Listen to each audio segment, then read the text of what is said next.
Bonjour à tous, j'espère que vous allez bien. Je vous retrouve aujourd'hui pour une vidéo sur mes dernières lectures.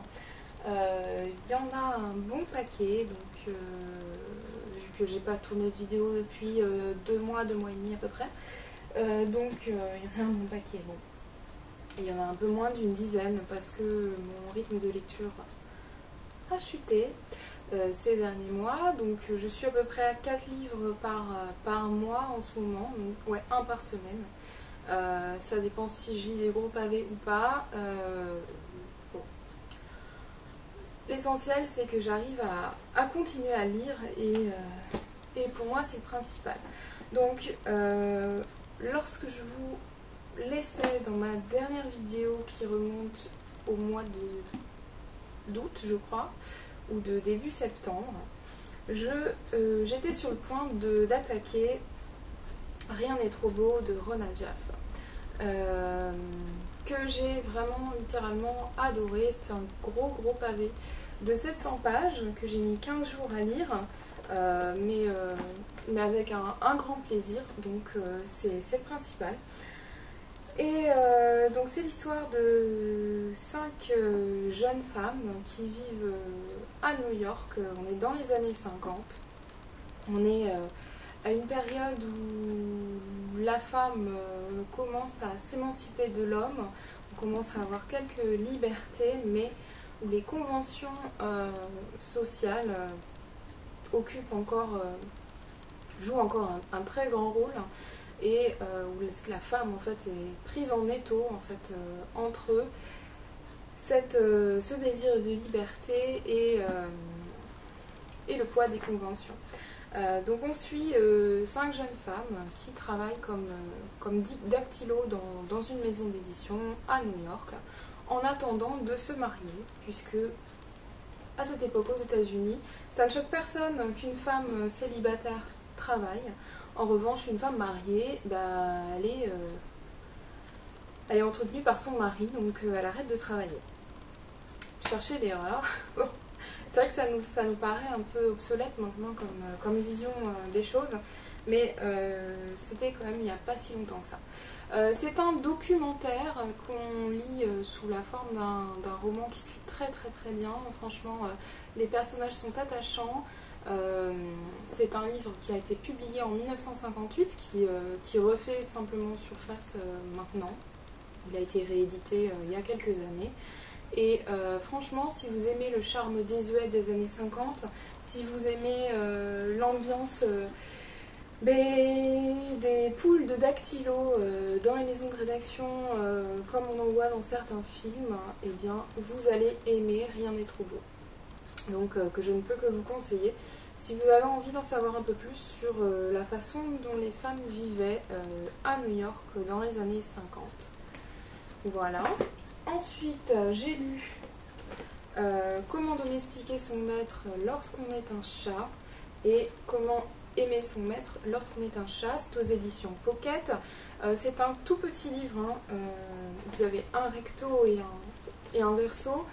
Chaque côté fait à peu près 120 pages.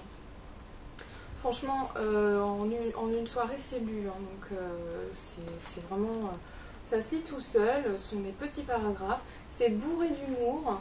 Alors il faut aimer l'humour un peu lourd et un peu potache. Il faut aimer les jeux de mots un peu lourdingues par moment. Moi ça m'a beaucoup plu, c'est très drôle. J'ai vraiment beaucoup ri. C'est une espèce de caricature de l'homme vu par un chat. Le chat qui va déployer toute une stratégie pour faire croire à ce gros lourdeau d'humain que c'est lui le patron en gros.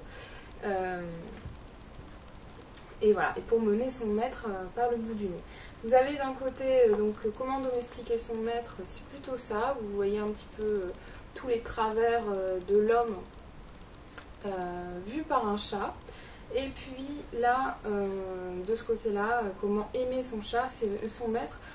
C'est vraiment une caricature de toutes les formes d'amour qui existent chez l'homme. Donc ça passe de l'amour platonique à l'amour tarifé, enfin bref, et le tout avec beaucoup d'humour.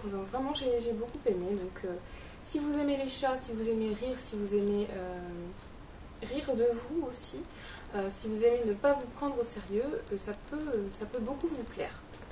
Ensuite, j'ai lu, alors là, grosse découverte, et j'ai adoré, c'était je crois que c'était un coup de cœur, ou en tout cas, ça l'a frôlé. Donc j'ai lu Juste une ombre de Karine Giébel. Donc mon premier livre de Karine Giébel, grosse découverte comme je vous le disais, donc qui est un livre qui m'a été envoyé par les éditions Pocket dans le cadre de mon partenariat avec eux. Absolument bluffant ce livre. C'est l'histoire d'une femme qui a réussi toute sa vie. Elle n'a pas encore 40 ans et elle est en passe de devenir PDG de l'agence de communication dans laquelle elle travaille. C'est une femme autoritaire, sûre d'elle et qui n'a pas peur d'écraser les autres pour progresser, pour avancer. Et du jour au lendemain, elle va être terrorisée par une ombre qui la suit, un homme en capuche qui va lui faire peur au coin d'une rue un soir alors qu'elle rentre de soirée et qu'elle rejoint sa voiture.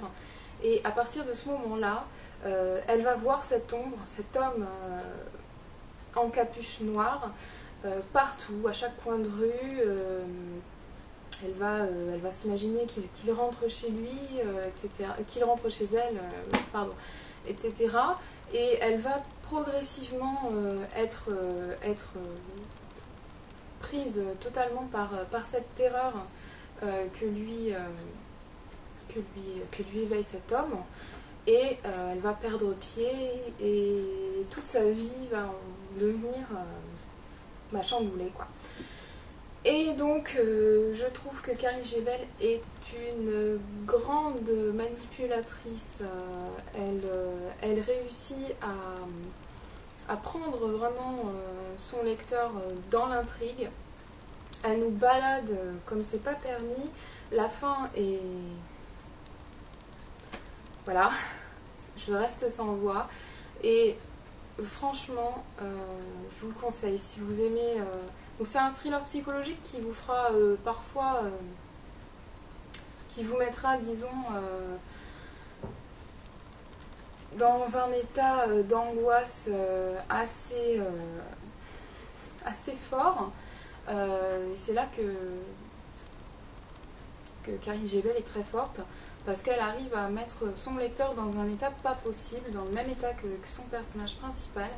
Et franchement, chapeau. Donc je vous conseille fortement. De mon côté, moi je vais m'intéresser aux autres livres de l'auteur, parce que elle a vraiment un très très fort potentiel. Je vais m'arrêter là pour la vidéo, sinon elle va durer très très longtemps. Je vous retrouve dans une deuxième partie pour vous montrer la suite de mes lectures. Ciao!